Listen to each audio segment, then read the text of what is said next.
लोकशाहीमध्ये दादांच्या भूमिकेसोबत 80% लोक आले, मग दादांनी पक्ष चोरला असं का म्हणता, असा सवाल सुनेत्रा पवारांनी विरोधकांना केलाय। सुनेत्रा पवार यांच्याकडून पहिल्यांदाच राजकीय भूमिकेवर भाष्य करण्यात आलं आहे।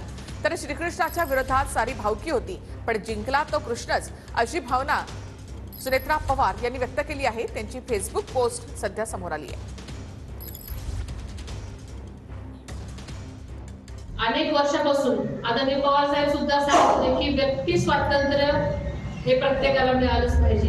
आपण संविधानाच्या गोष्टी सांगतो, लोकशाही आहे म्हणतो आणि रोज आपण लोकशाहीच्या गोष्टी ऐकतो। आणि लोकशाही जर असेल तर जेव्हा दादांनी ही भूमिका घेतली तेव्हा दादांबरोबर जी राष्ट्राच्या स्थापनेपासून असलेली मंडळी होती ती जवळजवळ किती टक्के दादा बरोबर आली?